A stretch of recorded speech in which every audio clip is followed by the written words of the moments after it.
अचानक से पूरे कश्मीर की लाइट चली जाती है केवल मस्जिदों को छोड़कर। तभी उन मस्जिदों से ऐलान होता है कि ये कश्मीर हम मुसलमानों का है और मुसलमानों की इस धरती से इन कश्मीरी पंडितों का नामो निशान गायब कर दो। ठीक 2 दिन बाद पूरे कश्मीर से केवल 2 आवाजें आती हैं, गोलियों की, दूसरा बच्ची और औरतों की चीखों की। मुझे बहुत बुरा लगा जब मैंने आसिफा की कहानी सुनी थी।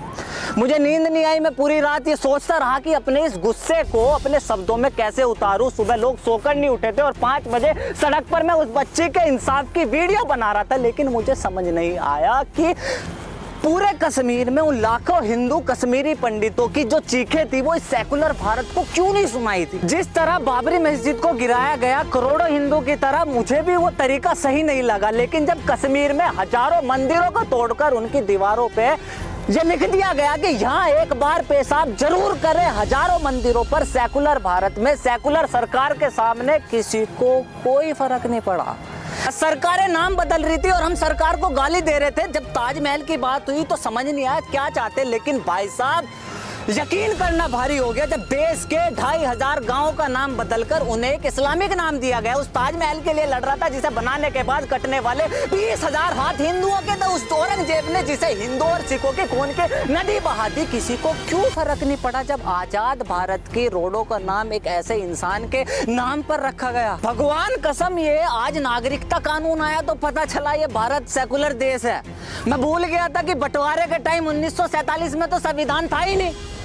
ये हिंदू ही भाई थे जिन्होंने कहा था कि मुसलमान भी हमारे भाई है, जो इस देश में रहना चाहता है वो रह सकता है। आज उसी हिंदू से ये पूछा जा रहा है, भाई साहब ये हिंदुस्तान के तेरे बाप का है। पहले बाबर, फिर हुमायूं, फिर अकबर, जहांगीर, शाहजहां, औरंगजेब, उसके बाद अंग्रेज, उसके बाद बंटवारा, उसके बाद इन राजनीतिक पार्टियों की 70 साल की नीतियों ने इस देश के हिंदुओं के चुत्तड़ मारने के अलावा और कुछ नहीं करा। और अब मुझे कोई ये समझाएगा कि इस CAA और NRC में किसी भी हिंदू का क्या लेना देना है। सबसे पहले तो ये नागरिकता कानून है क्या? मुसलमानों को छोड़कर बंटवारे के समय पाकिस्तान, अफगानिस्तान और बाद में बांग्लादेश में भारत का जो भी नागरिक रह गया था बाद में प्रताड़ित हुए, जान बचाकर भारत वापस आ गए। आज 70 साल बाद उसे भारत की नागरिकता दी जा रही है। क्योंकि इन 3 देशों में भारत के मुसलमान नहीं रहते, इसलिए इस कानून से मुसलमानों को बाहर रखा गया है। लेकिन सवाल यह है कि सरकार CAA कानून ला क्यों रही है? वेस्ट की दुनिया मुसलमानों को एक रेडिकल इस्लाम और आतंकवाद की नजर से देखती है, लेकिन केवल एक भारत का ही मुसलमान ऐसा है जिसे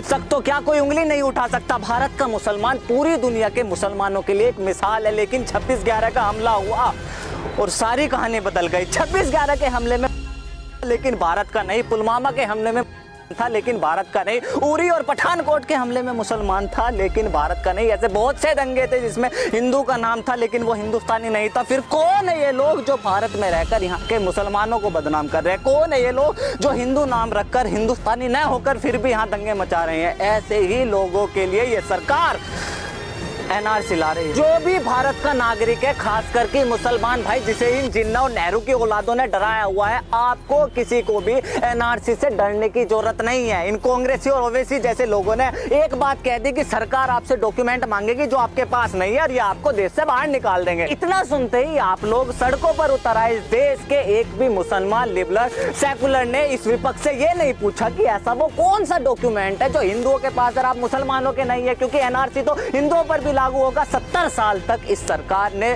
गरीबी हटाओ देश बचाओ का नारा दिया। 70 साल तक अपने आप को एक मुसलमानों की सरकार बताई और आज 70 साल बाद यही सरकार मुसलमानों कह रही है कि आप पे एक ऐसा दस्तावेज नहीं है जो आप अपनी नागरिकता साबित कर दो। ऐसे पाखंडी घुसपैठी सरकारों पर आप सड़क पर आ रहे हैं। मुझे पता है ये गुस्सा बहुत सारी चीजों का है। गरीब को घर घर में बिजली, चूल्हे की जगह सिलेंडर, सभी को बैंक खाते, गांव में सुविधा, व्यापारियों को GST, किसानों को सब्सिडी और देश को सही मायने में कश्मीर। मुझे पता है गुस्सा किन चीजों का है। सबसे पहले तो CAA इस देश के किसी भी मुसलमान की नागरिकता नहीं छीनता। दूसरा, हर देश का अपने एक रजिस्टर होता है जिसमें उस देश के नागरिकों के नाम होते हैं। उस रजिस्टर को देश का NRC रजिस्टर बोलते हैं। NRC केवल मुसलमानों के लिए नहीं बल्कि देश के हर एक नागरिक के लिए। तीसरा, अभी सरकार ने इस देश में NRC लागू नहीं किया। कौन से दस्तावेज लिए जाएंगे, कितने साल पुराने होंगे, लाइन लगेगी या नहीं लगेगी, कितना खर्च आएगा, अभी तो सरकार ने इन सब चीजों का जिक्र ही नहीं करा। जो चीज अभी आई नहीं, लागू नहीं हुई, दिशा निर्देश नहीं मिले, उस चीज के लिए पिछले 10 दिन से इस पूरे देश में हंगामा हो रहा है। और वजह हिंदू राष्ट्र बना रहे हैं, मुसलमान को बाहर निकाल रहे हैं। निकलेगा, भारत में आया हुआ हर एक घुसपैठी निकलेगा। अगर कोई भारतीय लाइन में लगा तो वो इसलिए नहीं कि वो नागरिकता साबित करेगा, बल्कि हमारे बीच चलते फिरते ये भारी आतंकवाद को बाहर निकालने के लिए लाइन में लगेगा। और लाइन में लगने का डर उसे होता है जो तारों के नीचे से आते हैं। मैं वो हिंदू हूँ जिसकी माँ शंख की आवाज पर उठती और अजान पर घर में रोशनी करती है। मैं वही हिंदू हूँ जिसे आप पूछ रहे थे कि हिंदुस्तान क्या तेरे बाप का है। This is Alok Kumar from talk. See you next video. Jai Hind.